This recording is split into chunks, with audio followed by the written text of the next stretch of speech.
Karena itu di kesempatan yang mulia ini kita bermunajat kepada Allah.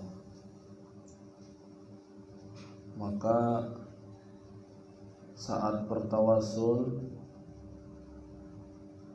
di hadarah yang ketujuh itu di penghujungnya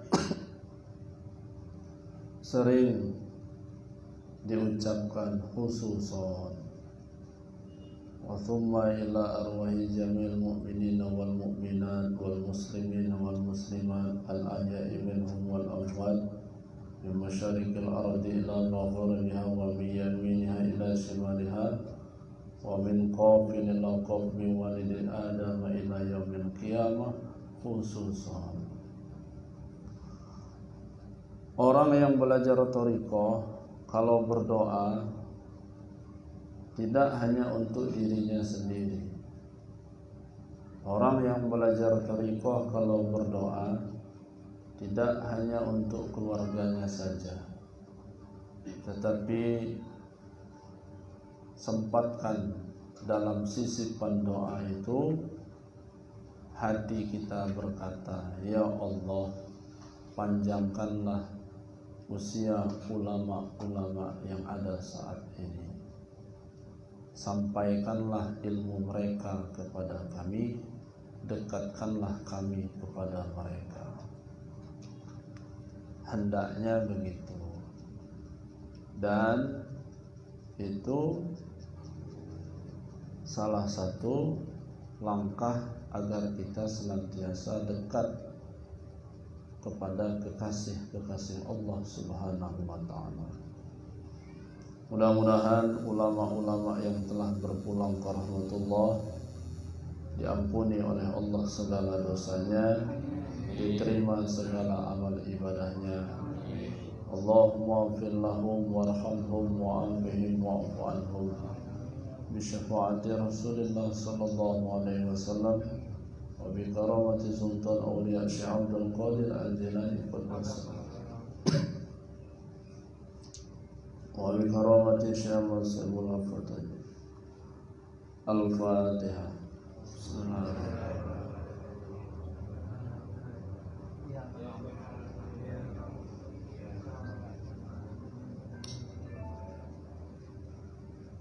Apakah hanya ulama saja yang berpulang ke rahmatullah? Tidak.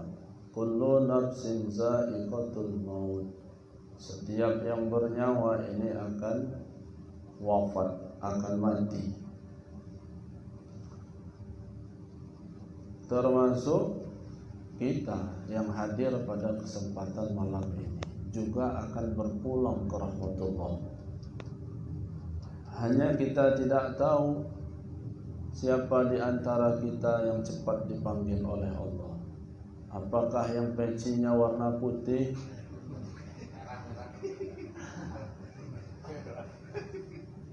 atau yang pecinya warna merah? Kayaknya harus disebutin satu persatu biar adil. Setelah ingat-ingat, rupanya saya pakai peci putih. Kenapa lah peci putih tadi disebut yang pertama? Apakah yang pakai peci warna hitam atau yang tidak berwarna atau enggak jelas warnanya? Apakah yang kerudungnya warna coklat, apa kerudung warna hijau atau pink? Ya udahlah, pokoknya itulah semuanya. Enggak ada yang tahu siapa di antara kita yang cepat berpulang ke rahmatullah. Cepat pulangnya pun kita masih was-was. Pulangnya iya, cuma sampai apa enggak? Ini yang jadi masalah. Kalau pulangnya iya gitu, cuma masalahnya sampai apa enggak. Khawatir supir ini nanti enggak tahu alamat yang dituju. Bensin ada, kendaraan sehat, khawatir supir ngantuk. Kalau supir sudah ngantuk, dua kemungkinan. lama dia di rumah makan, atau balik lagi dia, atau nyungsep dia ke jurang. Maka supir itu biasanya kalau berada di rumah makan itu ruangannya khusus. Jadi ruangannya nggak sama dengan penumpang. Begitulah bayangan kalau mimpin zikir juga begitu. Jangan-jangan yang mimpin zikir ini nanti ruangannya khusus. Bapak Ibu yang dimuliakan Allah Subhanahu wa taala. Tadi kita sudah belajar zikir bersama-sama. Itu enggak banyak. Mungkin yang di belakang ngomong.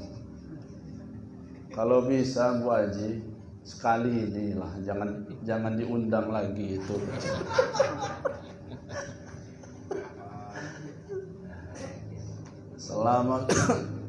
Selama kita belajar zikir di sini, baru kali ini yang buat hati kesal ini.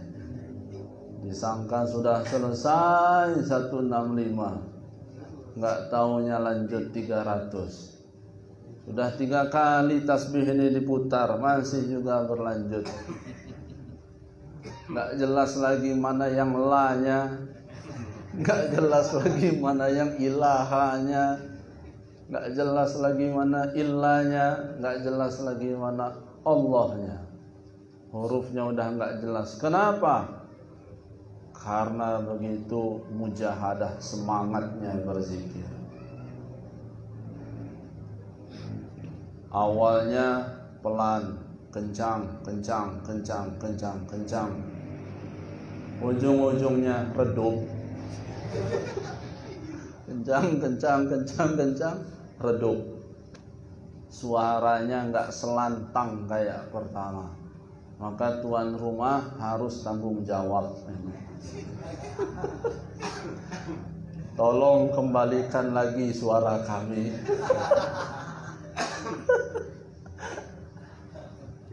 Mudah-mudahan tuan rumah ini dipanjangkan usia oleh Allah Subhanahu wa taala. Amin ya rabbal alamin. Ikhlas nggak bapak-bapak selesai manakib ini langsung pulang kita? Enggak makan, enggak.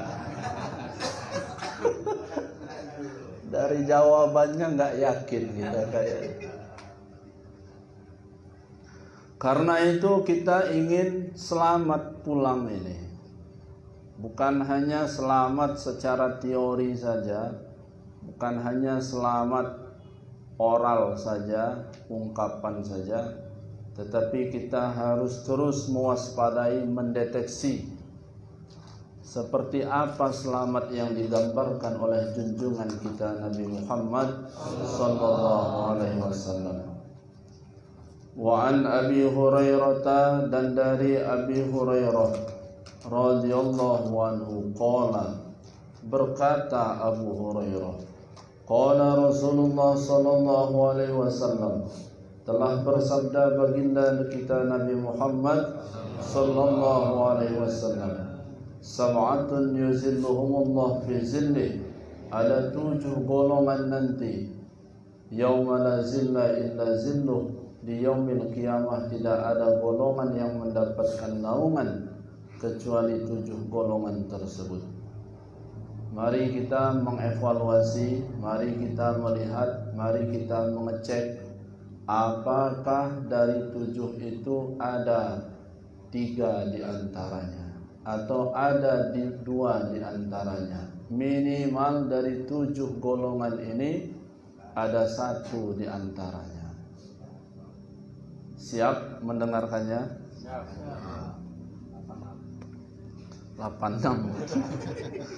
86 udah kesel biasanya. Golongan yang pertama kata Rasulullah sallallahu alaihi wasallam yang akan mendapat naungan di sisi Allah adalah imamun adilun, pemimpin yang adil.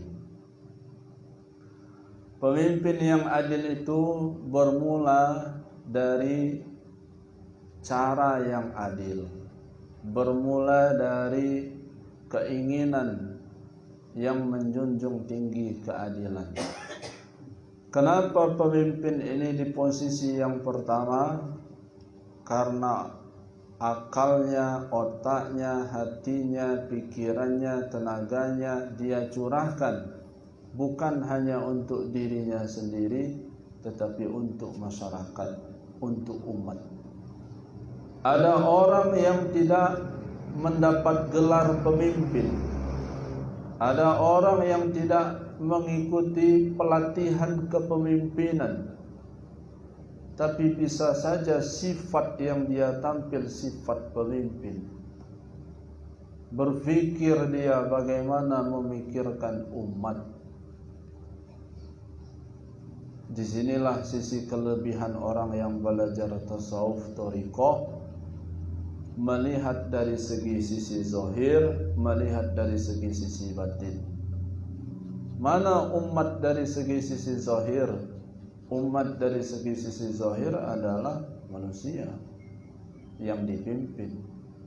Tapi umat dari segi sisi batin adalah anggota badan tubuh kita.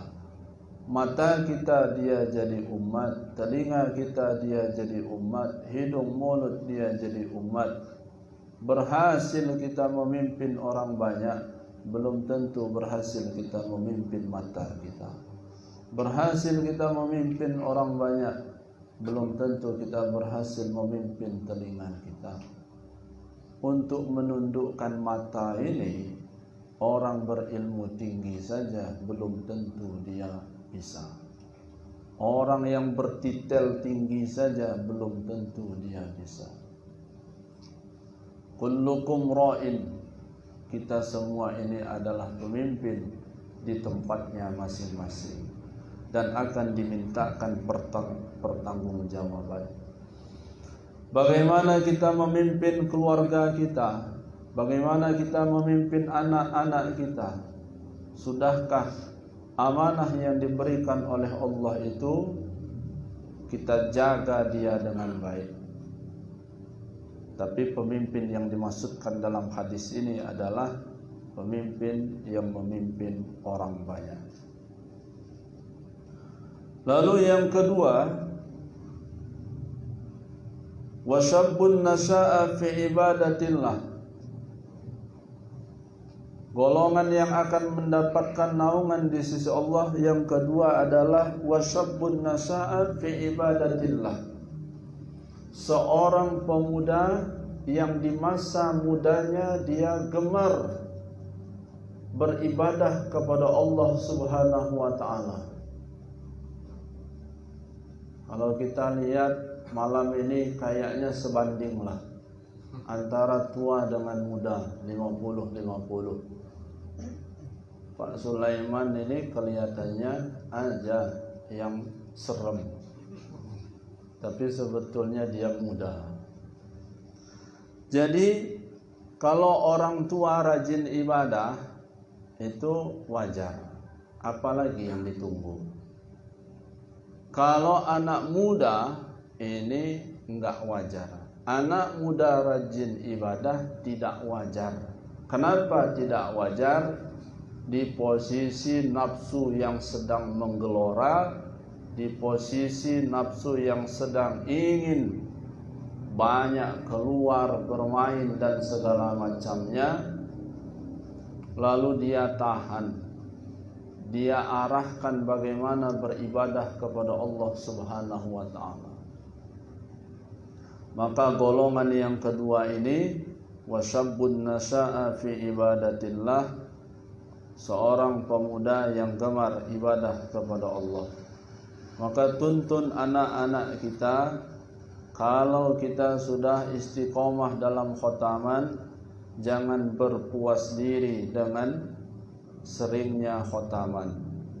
Tolong ditengok bagaimana anak kita, sudahkah dia ikut dengan kita. Begitupun dengan seterusnya. Lalu yang ketiga, wa rajulun qalbuhu mu'allaqun fil masajid, laki-laki yang terpaut hatinya dengan masjid, selalu memikirkan masjid, selalu bagaimana agar membuat masjid itu menjadi makmur, bersiar, memikirkan pembangunan, memikirkan bagaimana agar berjamaah ini terus istiqomah. Karena itu ada beberapa orang-orang yang dari dulu sudah ada, yang sekarang sedang berproses. Ada pengurus-pengurus masjid berpikir, bagaimana kalau selesai Jumatan ini mengadakan makanan? Bagaimana kalau selesai sholat asar ini bisa makan? Mereka berpikir barangkali dari situ berawal orang bisa giat berjamaah. Dan itu sekarang sudah mulai ramai. Ada yang mengirimkan nasi kotak sebelum Jumatan. Ada yang membagi-bagikan di depan pintu, setiap keluar dikasih nasi bungkus. Tidak lain tujuannya itu, barangkali husnuzon kita kepada Allah Subhanahu wa taala. Salah satu di antaranya adalah warajulun qalbuhu mu'allaqun fil masajid.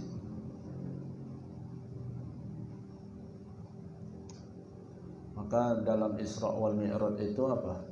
Subhanalladzi asra bi 'abdihi lailan minal masjid. Coba perhatikan. Minal masjid ilal masjid, minal masjidil harami ilal masjidil aqsa.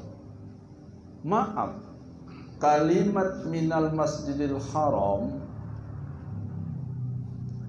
itu sebagai lil ibtida, mewakili seluruh masjid.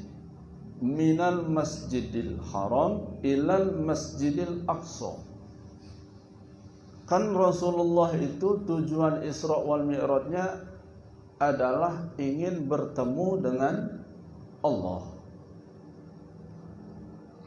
Dan beliau bertemu dengan Allah. Bagaimana langkah supaya bisa bertemu? Itu lihat kalimahnya, minal masjidil haram ilal masjidil aqsa. Artinya apa? Orang-orang yang memiliki kecondongan hati kepada Allah, orang-orang yang selalu terpaut hatinya kepada Allah, orang-orang yang hatinya bersih, orang-orang yang ruhaniyahnya usul kepada Allah, langkahnya adalah cinta dari masjid ke masjid. Cinta dari masjid ke masjid. Kalau pergi umpama dalam berpergian itu dia mencari bagaimana ibadah bisa dari masjid ke masjid. Kalau ada acara dia berpikir bagaimana acara ini bisa enggak dilakukan di masjid. Kalau dia ada hajat, bisa enggak hajat ini dilaksanakan? Jadi orientasi pikirannya adalah masjid. Maka kenapa nikah itu dianjurkan di dalam masjid? Nikah itu kan dianjurkan di dalam masjid. Akadnya, harapannya adalah disitulah bermula dari masjid, berharap memiliki keturunan yang soleh, yang pada akhirnya anak cucu, anak-anaknya condong hati kepada masjid. Maka jangan dilarang kalau ada anak kecil pergi ke masjid. Ini kadang-kadang karena dia ribut dilarang, udah anak-anak keluar aja. Oh, nggak bisa. Itulah sifat anak-anak. Kalau dia main karena memang itu sifatnya, wajar. Kenapa wajar? Karena itu pakaiannya. Tapi kalau sudah umur 75 tahun lari-lari ke masjid itu kan sudah keluar dari kudrat itu. Iya, lari-lari umur 75 tahun sambil bawa ciki. Tapi kalau anak-anak ya memang itu dunia. Hanya yang dewasa orang tua arahkan mereka gitu. Jangan mereka dimarahi, jangan mereka dibentak. Sekali kita membentak, enggak sakit badannya, tapi jiwanya dia terpukul. Jangan sampai gara omongan yang kasar, lantas dia tidak mau lagi berangkat ke masjid. Siapa yang berdosa? Orang itu yang berdosa. Nah, kira-kira nomor 1 masuk enggak? Jawab masing-masing. Nomor 2 masuk enggak kira-kira? Jawab masing-masing. Nomor 3, nomor 1 apa tadi? Pemimpin yang adil. Apakah ikhwan akhwat ini hanya gini-gini saja? Oh enggak. Ada ikhwan akhwat di antara kita yang jadi RT. Ada ikhwan akhwat kita di antaranya yang jadi lurah. Ada yang jadi camat. Ada yang jadi bupati. Ada yang jadi wali kota.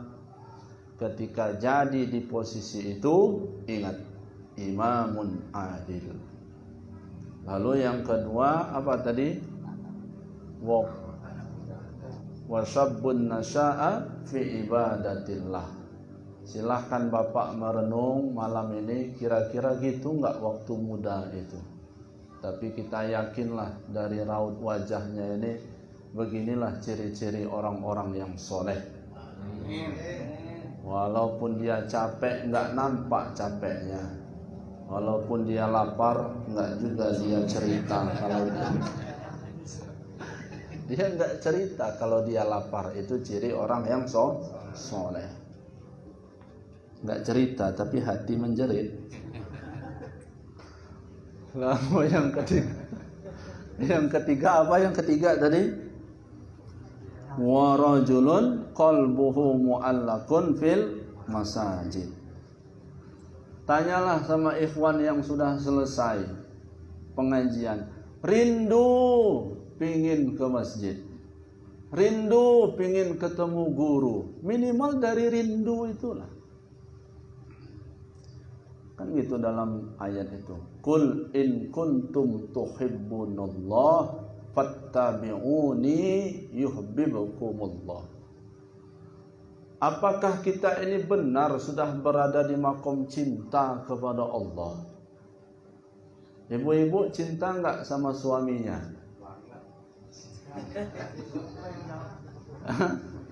Kalau ibu enggak jawab berarti ibu enggak cinta. Dan ini didengar oleh suami, jangan sampai ada kehendak yang kedua. Cinta enggak sama suami? Cinta. Cinta mana suami dengan Allah?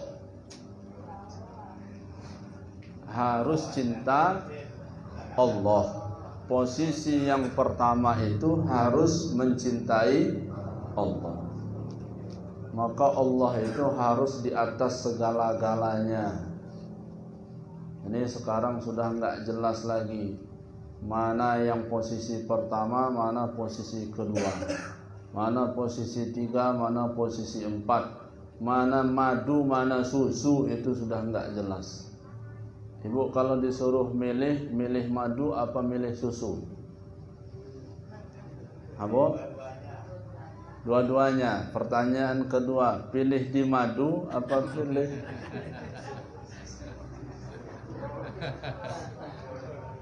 Dua-duanya racun katanya. Lalu yang keberapa? 4. Warujulani tahabban fillah.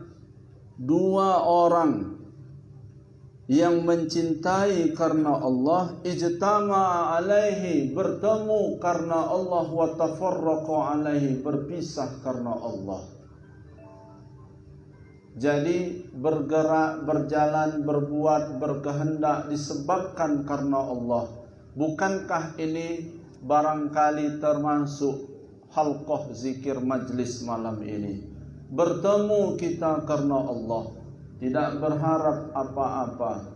Nanti selesainya kita berpisah, berpisahnya pun harus kita karena Allah Subhanahu wa ta'ala.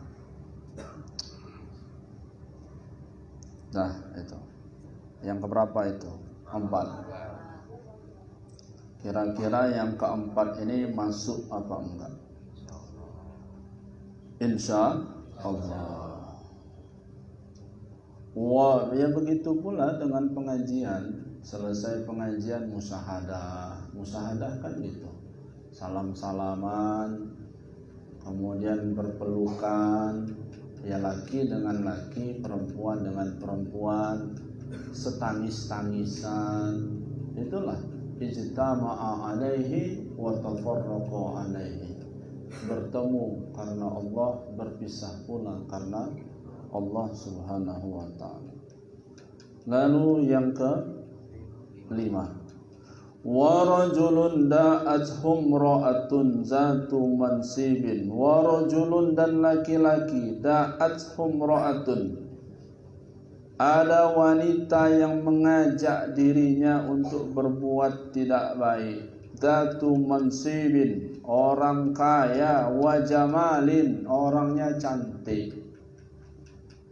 Salah satu godaan yang terberat ketika diuji dengan model seperti ini.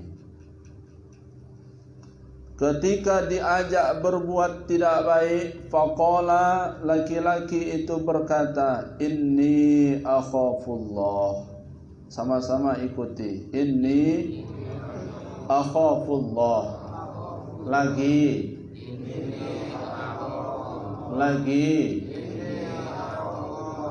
Kalau nanti bapak pulang dari majelis ini, tiba-tiba ada perempuan yang mengajak ngomong, inni akhafullah.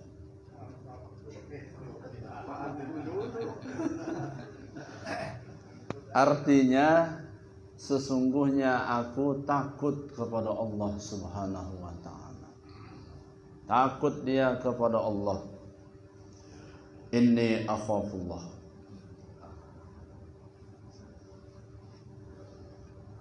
Wa rajulun tasaddaqa bisadaqatin, dan seorang nih yang keberapa nih? 6. Dan seorang yang bersedekah, fa akhfaha, dalam dia bersedekah itu dia sembunyikan, hatta la ta'lam shimaluh, sampai-sampai tidak diketahui oleh tangan kiri, ma tunfiku yaminuh, apa yang dinafkahkan oleh tangan sebelah kanan. Jadi dia bersedekah, tapi dalam sedekahnya itu fa'akhfaha, dia sembunyikan. Bukti sembunyi sampai-sampai tangan kirinya enggak tahu kalau tangan kanannya bersedekah. Tapi jangan salah paham juga, jangan gara-gara redaksinya begini datang kotak amal, lalu tangan kiri kita letakkan ke belakang, tangan kanan kita ambil 5.000 langsung kita masukkan. Kenapa tangan kanannya diletakkan ke belakang? Hatta la ta'lam shimaluh. Beginilah kalau bersedekah Pak Haji, jangan sampai tangan kiri ini tahu. Oh, ini ngajinya berarti dia ngantuk. Redaksinya begitu, tapi maknanya adalah jangan diumbar, jangan diceritakan, jangan dibanggakan, dan lain-lain sebagainya. Tiam itu enggak selesai kalau enggak kita yang ngebantu itu. Mulai dia. Pelapon itu kalau enggak sama kita, enggak selesai. Hindari. Apakah itu masih menyelinap dalam diri, dalam tubuh kita? Sifat takabur, sifat ujub itu masih menyelinap. Hilangkan, kikis sedikit demi sedikit. Terakhir dalam hadis ini. Bukan terakhir dalam ceramah, terakhir dalam hadis ini. Wa rajulun zakarallah. Ini kayaknya 7 ini deh kayaknya, mudah-mudahan. Dan seseorang zakarallah, yang dia senantiasa selalu berzikir kepada Allah, pagi, siang, malam, sore berzikir kepada Allah. Tapi ada syaratnya. Khalian, di tempat yang sunyi, di tempat yang sepi. Kita ini tempatnya ramai, sunyi. Tapi kan begitu. Pandangan orang belajar tasawuf itu 2, zahir dan batin. Redaksinya begitu, khalian, tapi dalam pandangan batinnya apa? Menyendiri hatinya hanya kepada Allah Subhanahu wa ta'ala. Kalau menyendiri dari keramaian, menjauhi tubuh dari keramaian, teramat mudah.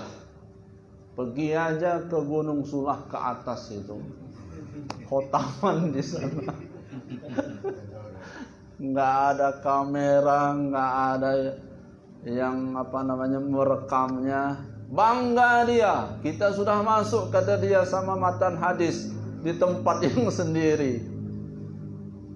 Boleh badannya sendiri, tapi hatinya bisa saja dia beramai-ramai.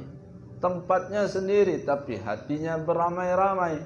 Kumpul di dalam hatinya takabur, kumpul di dalam hatinya ujub, kumpul di dalam hatinya sum'ah, kumpul di dalam hatinya namimah, kumpul di dalam hatinya membangga-banggakan diri. Itu namanya tubuhnya menyendiri, tapi hati di tempat keramaian. Yang sulit adalah tubuh di tempat yang ramai, tapi hati sendiri. Saking sendirinya dia mau pulang sendiri, nggak tahan lagi dengar ceramah ini. Kata hatinya, kalaulah ada kawan yang turun tangga ini, ikut saya, kata dia. Fafadat ainahu. Yang kedua, saat dia berzikir, bercucuran air matanya. Benarkah kita yang zikir tadi bercucuran air mata? Iya sih, kayaknya bercucuran air mata bawang merah. Dah, itu masalah hadis. Dikit lagi. Bismillahirrahmanirrahim, masuk kepada materi tasawuf.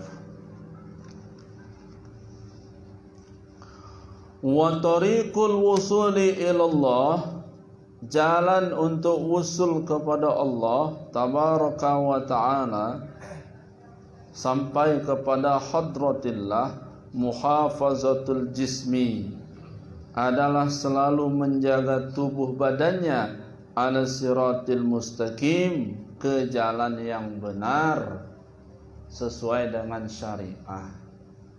Wahai para salikin, wahai para ikhwan, ketika ada kehendak ingin pulang kepada Allah dengan selamat, ingin wusul kepada Allah, guru kita Syekh Abdul Qadir Al-Jilani mengingatkan kepada kita, wa tariqul wusul ilallah tabaraka wa ta'ala muhafazatul jismi ala siratil mustaqim. Perhatikan tubuh badan, perhatikan lahiriah, harus dalam keadaan yang benar, lurus. Ala siratil mustaqim itu kalau terjemahannya jalan yang lurus, tapi agak lebih enak kalau dia diterjemahkan ke jalan yang benar. Ada benar kata manusia, tapi enggak benar kata Allah. Ada benar kata Allah, tapi enggak benar kata manusia. Contoh mana? benar kata manusia, enggak benar kata Allah. Andaikan ada seorang yang bertamu ke tempat kita, jam 11 siang dia bertamu ke tempat kita, lalu begitu masuk jam 12 azan tiba, Allahu Akbar, Allahu Akbar. Bagaimana sikap kita kepada tamu saat itu?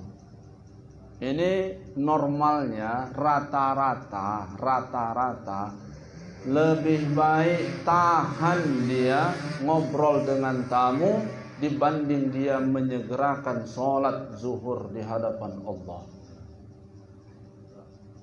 Suaminya sudah ngomong sama istri, istrinya udah ngomong sama suami, ayo sholat. Sholat. Ini masih ada tamu ini. Kesian dia, udah jauh dia, baru aja nyampe. Sholat. Nanti aja sholat. Kira-kira baik enggak di hadapan Allah seperti itu? Tidak. Hukum sholat awal waktu itu hukumnya apa? Hah? Hukum sholat berjamaah itu apa? Hukum sholat di masjid itu sunnah. Tapi kalau orang yang muwattariqul wusul ilallah, orang yang ingin senantiasa wusul kepada Allah, itu enggak melihat hukum itu lagi, enggak melihat sunnahnya itu. Inilah yang saya katakan di awal tadi, maqam mahabbah itu. Benarkah kita ini sudah cinta kepada Allah? Orang kalau sudah cinta manusia dengan manusia, rindu betul. Kalau sudah lama enggak ketemu, apalagi kalau zaman dulu pacaran. Yang satunya di Madura, yang satunya di Lampung. Umpama ya. Handphone belum ada, apalagi Facebook, WhatsApp itu. Jauh dari itu semua. Sekali dia ketemu, pulang dia, pikirannya apa? Masih ingat si dia. Rindu. Begitu 2 hari ketemu, pulang, pikirannya apa? Rindu. Begitulah orang kalau sudah dimabuk cinta kepada sesama pasangannya masing-masing. Kalaulah dengan manusia bisa begitu, kenapa dengan Allah enggak bisa? Begitu selesai dari sholat zuhur, pulang dari masjid, ada enggak kepikiran, ada enggak rasa, kapan ya waktu sholat asar? Maka jangan heran ada orang sudah membentangkan sejadah setengah jam sebelum mulai azan, dibentangkan. Kenapa? Rindu. Selesai dari sholat asar, rindu dengan sholat maghrib. Selesai dari sholat maghrib, rindu dengan sholat isya. Termasuk zikir juga begitu. Malam ini zikir yang banyak, rindu enggak zikir banyak lagi? Kapok kata Pak Damiri. Bapak Ibu yang dimuliakan Allah Subhanahu wa taala, orang yang mengadu kasih juga begitu. 3 jam serasa 3 menit. Kata calon mertuanya, udah didehem-dehem, enggak juga balik-balik. Akhirnya keras dia. Udah ya nak, tidur kata dia. 3 jam serasa 3 menit. Begitukah kita? Sudahkah kepada Allah begitu? Ini kepada Allah terbalik. 3 menit serasa 3 jam. Maka itu apa? Maka itu diperbaiki.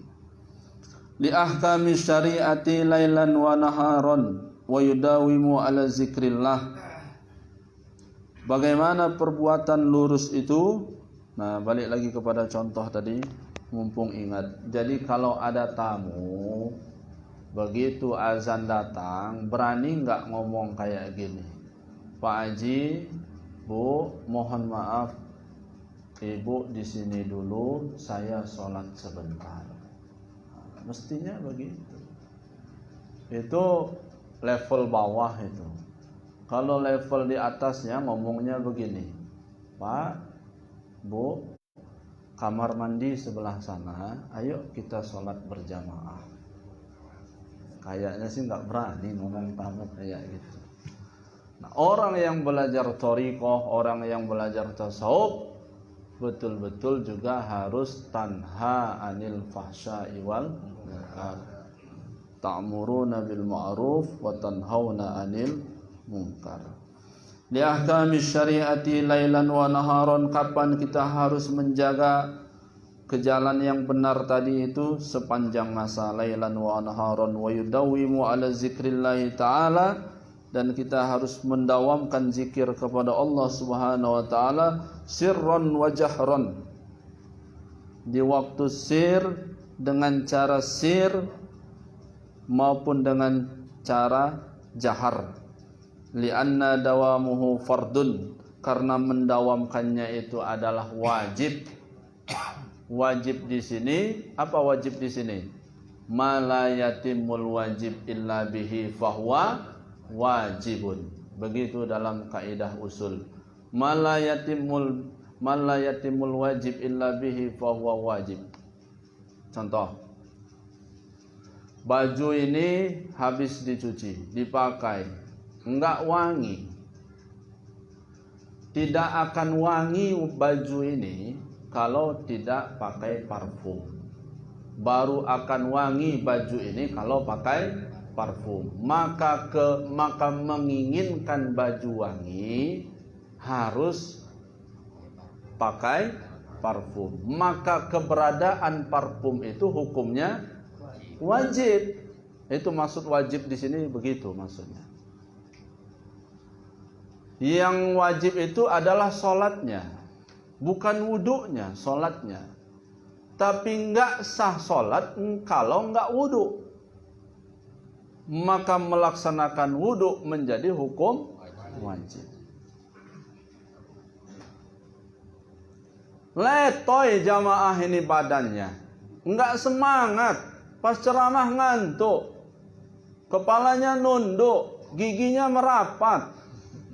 Kenapa ditanya? Lapar.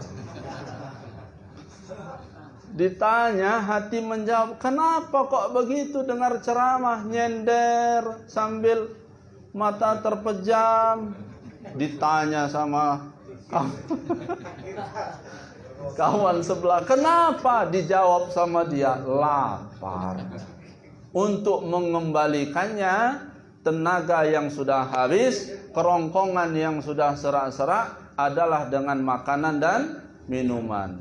Maka untuk bisa kembali ke awal, menghadirkan makanan dan minuman itu hukumnya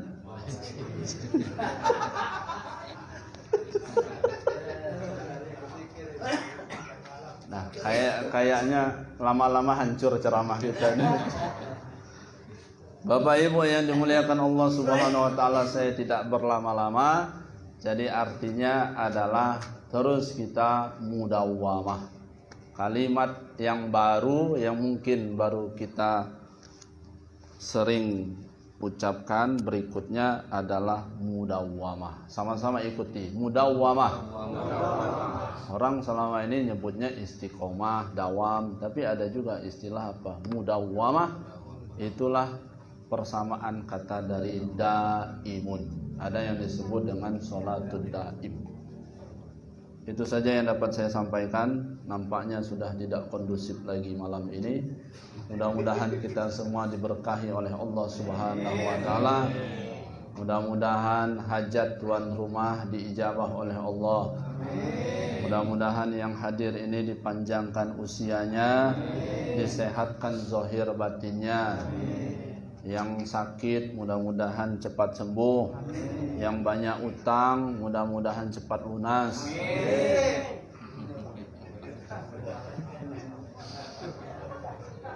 Berhasil kita mewakili aspirasi hati masing-masing.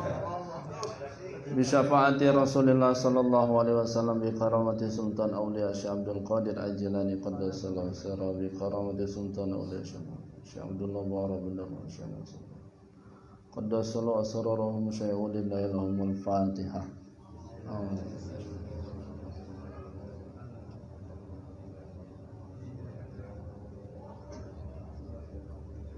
Jazakumullah khairan katsiran. Afwa minkum. Assalamualaikum warahmatullahi wabarakatuh.